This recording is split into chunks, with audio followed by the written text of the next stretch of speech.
आए तो किसी को कानो कान खबर भी नहीं हुई। 2 बजे के करीब लेकर आए और बाद में जो पिम्स अस्पताल की इंतजामिया है उन्होंने खबर दी और बैरिस्टर गौहर ने खबर दी और किसी को कानो कान पता भी नहीं चला। तो पिम्स अस्पताल की जो इंतजामिया वो ये कहती है कि इमरान खान साहब उम्र 74 साल, इन्हें 15 जून 2026 को आंखों के बाकायदा इलाज यानी 5वें इंजेक्शन के लिए पिम्स अस्पताल लाया गया। इलाज से पहले आंखों के माहिर डॉक्टरों ने उनका मुआयना किया और उनकी आंखों का एक खास टेस्ट भी किया गया, जिसकी रिपोर्ट से मालूम हुआ कि उनकी हालत में कुछ बेहतरी आ रही है। मरीज की इजाजत हासिल करने के बाद तमाम जरूरी तिब्बी निगरानी में और ऑपरेशन थिएटर के तमाम तयशुदा हिफाजती असूलों के मुताबिक सर्जन ने माइक्रोस्कोप की मदद से उन्हें इंट्रावेट्रल इंजेक्शन की 5वीं खुराक लगाई। ये पूरा अमल डे केयर सर्जरी के तौर पर किया गया। अस्पताल में क्याम के दौरान इलाज से पहले, इलाज के वक्त और उसके बाद उनकी हालत बिल्कुल ठीक और मुस्तहकम थी। बाद में उन्हें आगे की देखभाल की हदायत और ज़रूरी मशवरों और मुतल्लिका दस्तावेजात के साथ अस्पताल से डिस्चार्ज कर दिया गया।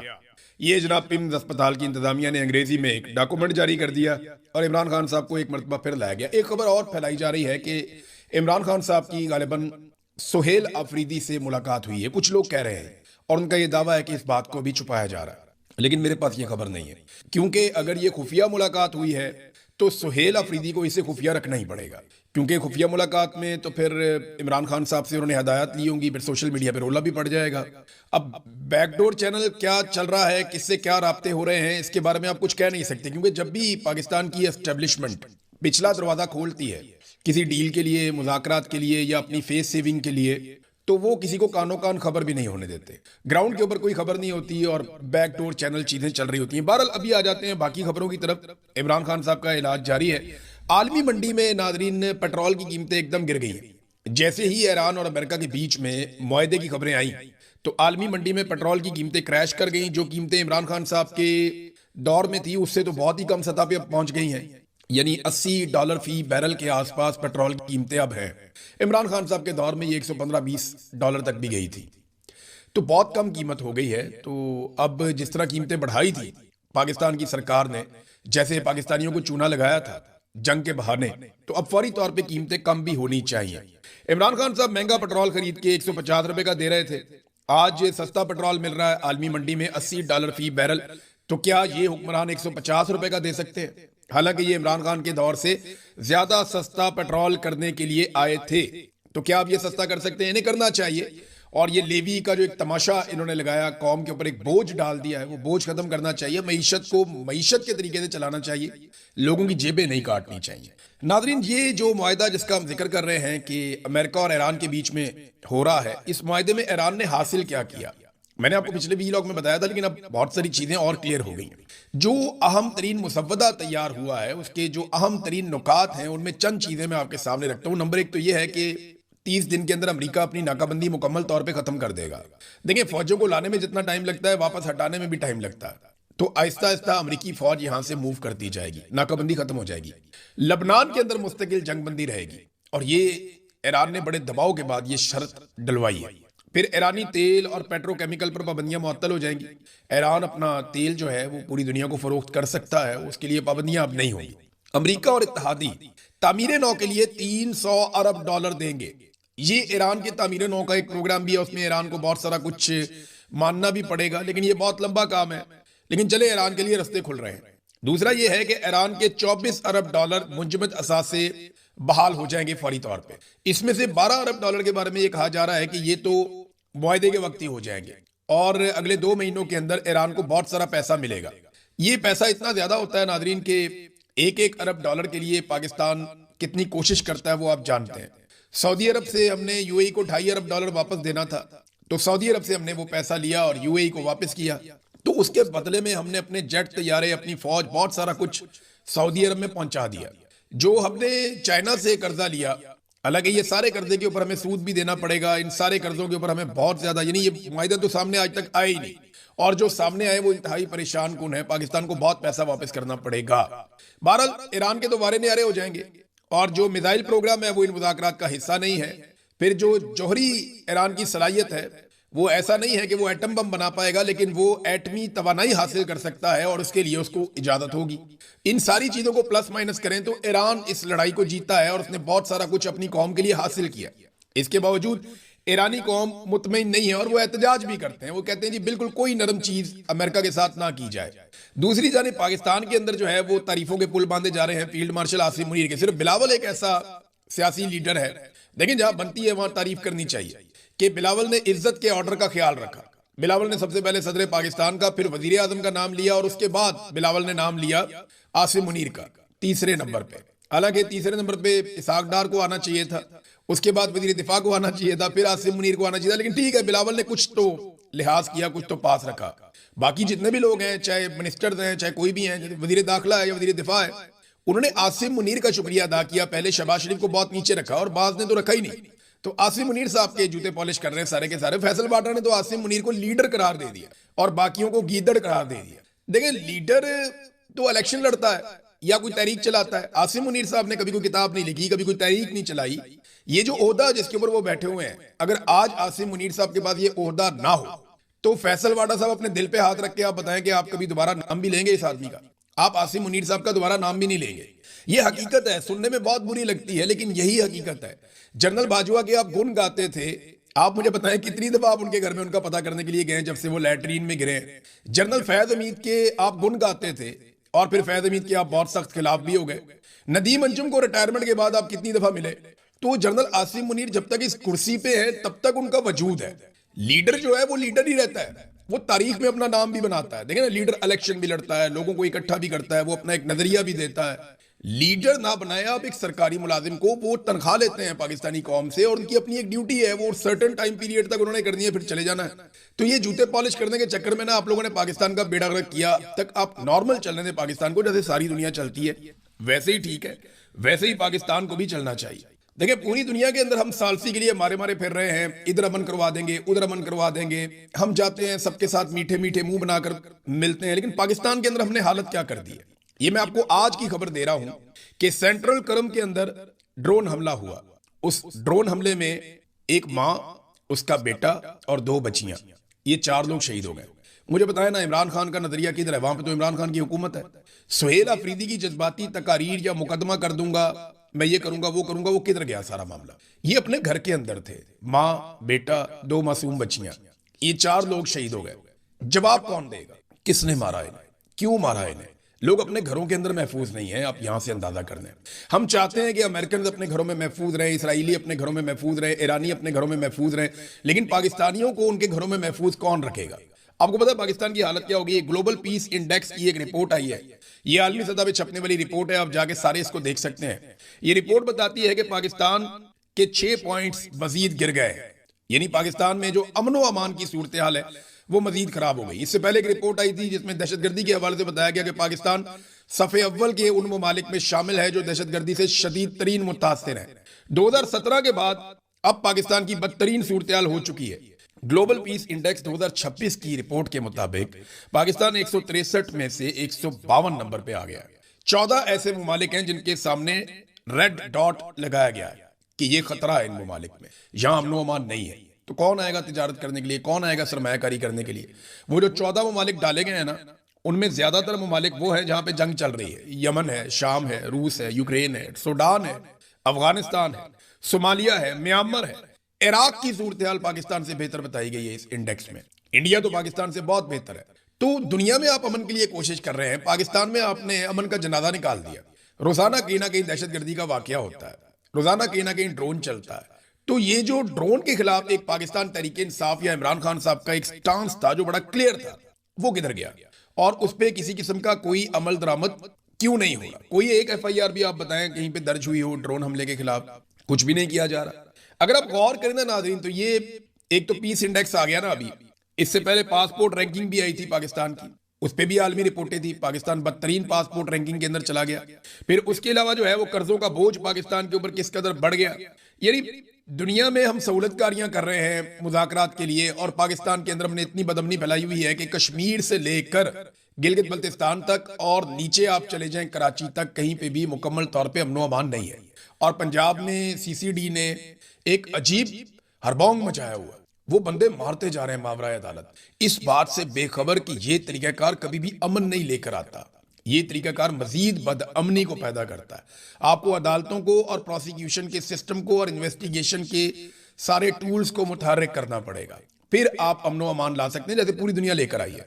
नाज़रीन, इस वक्त जो कश्मीर में सूरत हाल है वो सियासी जमातों की गले की हड्डी बनती जा रही है। अगर वहां पे इलेक्शन मौखर नहीं होते तो मुसीबत पड़ जाएगी PMLN को और पीपल्स पार्टी को। और अब PMLN के लोग और पीपल्स पार्टी के लोग मुकरना शुरू हो गए। वो जो पीपल्स पार्टी का वजीर आजम है उसने कोई सबूत नहीं देखा, कोई चीज नहीं देखी। वो अपने मुंह से कहता है, फैसल राठौर, कि मुझे तो पता ही नहीं, मैंने तो सबूत देखे ही नहीं। वो जिन्होंने पाबंदी लगवाई उन्होंने देखे होंगे।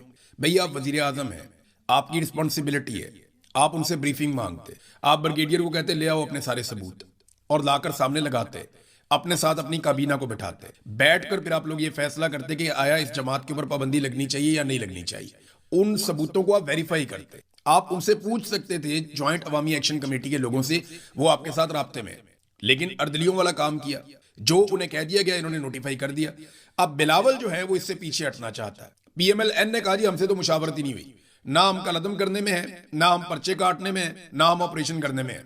और बिलावल जो है उनका स्टेटमेंट मैं आपको बता देता हूं, एक जुमला आपको बताऊंगा तो आपको आइडिया हो जाएगा। बिलावल ने कहा कि तमाम मामलात का हल जमहूरी, आईनी और पुरअमन जराए से निकाला जाए। अब इन्हें जमहूरियत भी याद आ रही है, आइन भी याद आ रहा है, पुरअमन भी याद आ रहा है। हालांकि इन्होंने ही, बिलावल की हुकूमत ने ही कलदम करार दिया, बिलावल की हुकूमत ने ही सरों के ऊपर इनाम रखा, और बिलावल की हुकूमत ने ही ये सारे नोटिफिकेशन जारी किए, और बिलावल की हुकूमत ने ही क्रैकडाउन भी करवाया और सिक्योरिटी फोर्सेस को आजाद कश्मीर में बुलवाया भी। ये सारा बिलावल की हुकूमत ने किया। लेकिन अब क्योंकि इलेक्शन आ रहा है तो ये लोगों को बेवकूफ बनाना चाहते हैं। थोड़ा सा ये माहौल बनाएंगे, थोड़ा पाकिस्तान का मीडिया इनका साथ देगा, और बाकी सारा काम पाकिस्तान की मिलिट्री एस्टेब्लिशमेंट करेगी, और वहां बैठे हुए जो अफसरान है वो करेंगे। और वो पीपल्स पार्टी और PMLN को एक मरतबा फिर आजाद कश्मीर में हुकूमत बनाकर देंगे अवाम के लिए, अपनी फैमिली की सहूलत के लिए उन्होंने ये जहाज लिया। तो देखें ना, इंडिया की इकोनॉमी कहां से कहां पहुंच गई। वो फैसला करते हैं तो उनको ये पता होता है कि पब्लिक का इंपैक्ट आएगा। पाकिस्तान की इकोनॉमी कहां से कहां गिर गई और पाकिस्तान के हालात कहां से कहां पहुंच गए, क्योंकि हुक्मरानों को पता है कि अवाम से वोट लेकर तो हमने आना नहीं है। जब दिल करेगा जूते पॉलिश करेंगे, इक्तदार में आ जाएंगे। झूठे वादे कर करके इन्होंने लोगों को बेवकूफ बनाया। 300 यूनिट तक इन्होंने पाकिस्तानियों को बिजली मुफ्त देनी थी। ये वादे मैंने आपको निकालकर सुनाए हैं, एक मरतबा नहीं कई मरतबा निकालकर सुनाए हैं कि 300 यूनिट तक बिजली मुफ्त फराहम करनी थी पाकिस्तानियों को। PMLN ने, पीपल्स पार्टी ने और इस्तेकाम पार्टी, इन्होंने वादे किए हुए थे कौम के साथ कि 300 यूनिट तक जो बिजली इस्तेमाल करेगा उसको बिल ही नहीं आया करेगा, फारिग।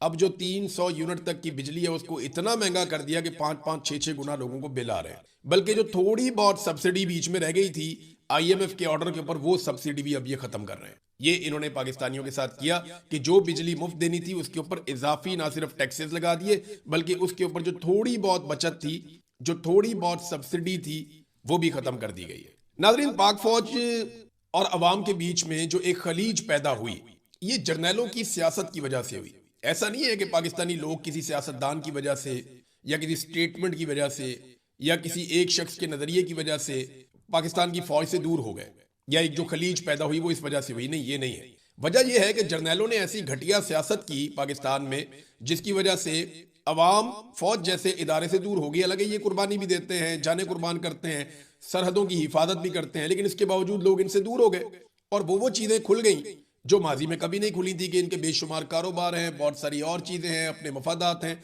ये चीजें कभी नहीं खुली थी। मिसाल के तौर पे ये वजीराबाद में ये अहमद बोबक साहब ने एक वीडियो शेयर की है। ये वीडियो देखें आप, इसमें सारी कहानी है। वजीराबाद के अंदर मार्का हक के बाद जो है वो एक अजीमुशान रैली निकाली गई और इसमें पाक फौज के साथ इजहार यकजहती किया गया। इसमें लिखा हुआ है, मार्का हक ने 1 साल मुकम्मल होने पर पाक फौज के साथ इजहार यकजहती। एक तरफ मरियम नवाज का फोटो है, एक तरफ फील्ड मार्शल आसिम मुनीर का फोटो है। तो 5 बंदे यहाँ पे सिविलियन हैं और 5-6 बंदे जो है वो यहाँ पे टोटल 10 के करीब बंदे हैं। बाकी जो है वो सुथरा पंजाब के वर्कर्स हैं। तो थोड़े से सुथरा पंजाब के वर्कर्स हैं और थोड़े से सिविलियंस हैं। ये 10 लोग रैली निकाल रहे हैं पाक फौज से इजहार यकजहती के लिए उस मुल्क में जहां पे 25 करोड़ लोग रहते हैं। देखिए ये फौज के साथ क्या हुआ? क्या फौजियों ने कुर्बानी देना बंद कर दी? क्या फौजियों ने अपनी ट्रेनिंग बंद कर दी?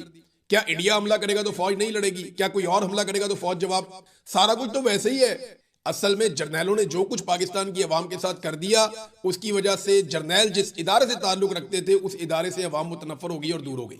ये पाकिस्तान की फौज को सोचना पड़ेगा कि फायदा ले जाते हैं चंद जर्नैल, वो अपने घर भर लेते हैं, वो अपने फायदे ले लेते हैं, वो अपने मफादात कमा लेते हैं, वो एक्सटेंशनें ले लेते हैं, वो इस्तिस्ना ले लेते हैं, उनकी मौजें लग जाती हैं, वो पूरी दुनिया में ताल्लुकात बना लेते हैं, उन्हें गिफ्ट भी मिलते हैं।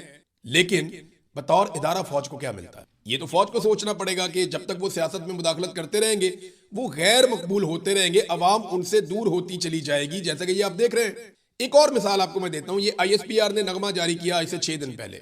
मुझे अच्छी तरह याद है, ISPR का नगमा आता था ना तो 24 घंटे के अंदर 3 मिलियन लोग उसको देख लेते थे। यानी 50, 60, 70 लाख लोगों का देखना मसला ही कोई नहीं होता था। अब ये 6 दिन से नगमा लगा हुआ है ISPR का सोशल मीडिया पे, और ये को 50,000 लोगों ने देखा है। 6 दिन हो गए इस नगमे को लगे हुए ISPR के अपने ऑफिशियल चैनल के ऊपर। आप अंदाजा करें कि इसके जो ऑफिशियल चैनल है 6.5 मिलियन इसके सब्सक्राइबर्स हैं, 6.5 मिलियन, और 1 लाख लोगों ने भी इस नगमे को नहीं सुना, इसको नहीं देखा। हालांकि इनको तो फायरवॉल भी नहीं लगता, हमें तो चलो पाकिस्तान में फायरवॉल लग जाता है। मोबाइल फोन कंपनियों को इन्होंने कहा हुआ है कि रोको इनकी वीडियोस को, मुख्तलिफ तरीके इन्होंने बनाए हुए हैं, हमारी वीडियोस को रोकते हैं, रिस्ट्रिक्शन लगाते हैं, कोई बात नहीं।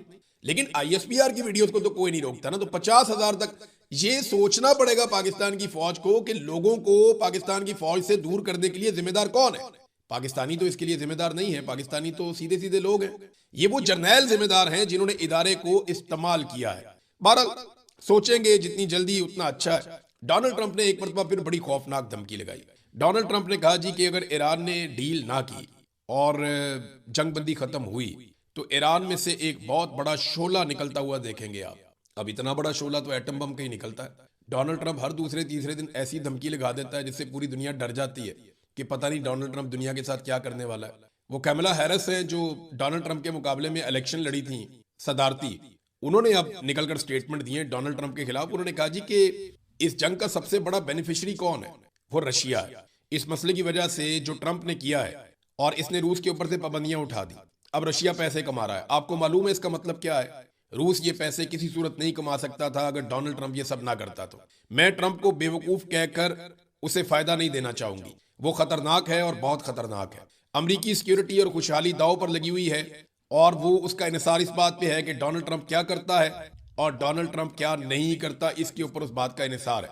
डोनाल्ड ट्रंप ने दूसरी जंग अजीम के बाद किसी भी पार्टी से ताल्लुक हो, किसी भी अमेरिकी सदर का, चाहे वो डेमोक्रेट है चाहे वो रिपब्लिकन है, अमेरिका का वो पहला सदर है दूसरी जंग अजीम के बाद जिन्होंने अपने इत्तेहादियों के साथ अमेरिकी ताल्लुकात की अहमियत का मजाक उड़ाया। यानी अमेरिकन के ताल्लुकात खराब कर दिए इत्तेहादियों के साथ। उन्होंने कहा हम सफारतकारी से बहुत कुछ हासिल कर सकते थे, ग्रीनलैंड भी हासिल कर सकते थे, मगर जो डोनाल्ड ट्रंप ने किया वो खतरनाक है। ये पहला सदर है जिसने हमारे इत्तेहादियों से ताल्लुकात बिगाड़ दिए हैं, उनकी तौहीन की है, उन पर उंगलियां उठाई है, उनके साथ बदतमीजी की है और उनके नाम बिगाड़े हैं। ये डोनाल्ड ट्रंप ने किया है। फिर उन्होंने कहा जी अमेरिका अब पहले से ज्यादा नाकाबिले भरोसा हो चुका है, हम अपने दोस्तों के लिए गैर मोतबर हो चुके हैं, बतौर दोस्त नाकाबिले एतबार हो गए हैं और इसी बिना पर हम अपना असर रसूख भी खो चुके हैं। एक बात ईरान ने की है, ईरान के वजीर खारजा अब्बास अराक्ची। डोनाल्ड ट्रंप पे तो चलो दबाव बढ़ रहा है अमेरिका के अंदर, लगातार बढ़ रहा है, बढ़ता चला जाएगा, लेकिन अब्बास अराक्ची ने एक स्टेटमेंट दिया है जिससे अमेरिका के अंदर घंटियां बजी हैं। एक तो उन्होंने कहा कि जब भी मामला सफारती तरीके से हल करने की जानिब बढ़ रहे होते हैं तो अमेरिका खतरनाक फौजी मुहिम जोई का इंतखाब करता है। अब ये अमेरिका इस्तेमाल हो रहा है या जानबूझकर कर रहा है, ये जो भी हो रहा है इसकी वजह से अमन खतरे में पड़ जाता है और डोनाल्ड ट्रंप एक ऐसी दलदल में फंस जाता है जिससे फिर वो निकलना उसके लिए मुश्किल होता है। उन्होंने एक और बात कही, उन्होंने कहा जो भी आप करते हैं हर मर्तबा नतीजा तो एक ही निकलता है, तो फायदा क्या आपको बार बार ये तजर्बात करने का? ईरानी कौम नहीं झुकेगी, वो हार नहीं मानेगी। ये बात काली बाफ भी कहते हैं, ईरानी सदर भी कहते हैं, सुप्रीम लीडर की जानिब से जो बयान आता है वो भी यही है और अराक्ची भी यही कह रहे हैं कि जनाब हम सरेंडर नहीं करेंगे, हम झुकेंगे नहीं, हम कोई ऐसी डील कबूल नहीं करेंगे जिससे हमारी कौम की बेइज्जती हो। एक और बात उन्होंने की कि CIA ने जो दावा किया था, मैंने आपको पिछले वीडियो में बताया था कि CIA ने दावा किया और खुफिया रिपोर्ट उनकी सामने आई। उनकी खुफिया रिपोर्ट के अंदर से दावा आया कि ईरान के पास अब भी उनके 70% मिसाइल बाकी हैं और 75% मिसाइल लॉन्च करने वाली जो मोबाइल व्हीकल्स हैं वो भी उनके पास सही सलामत मौजूद हैं। यानी ईरान अभी काफी कैपेसिटी रखता है जंग लड़ने की, ये CIA ने बताया। ये अमेरिका के लिए एक बहुत बड़ा झटका था, लेकिन अब्बास अराक्ची ने कहा कि ये रिपोर्ट झूठी है। असल रिपोर्ट ये है कि हमारे पास अब 100% नहीं 120% हथियार है, क्योंकि ईरान के जितने हथियार इस्तेमाल हुए हैं उससे ज्यादा हथियार ईरान ने मजीद बना लिए हैं। अब ये एक बड़ा खौफनाक दावा है, क्योंकि ये सब कहते रहे हैं जंग के दौरान भी कि ईरान रोजाना की बुनियाद के ऊपर बड़ी तादाद में ड्रोन्स तैयार करता है और इन ड्रोन्स का अमेरिका के पास और उसके इत्तेहादियों के पास कोई हल नहीं है, वो इन्हें रोक नहीं पाते। तो एक तो दोबारा ये दावा किया ईरान ने कि हमने पहले से ज्यादा हथियार तैयार कर लिए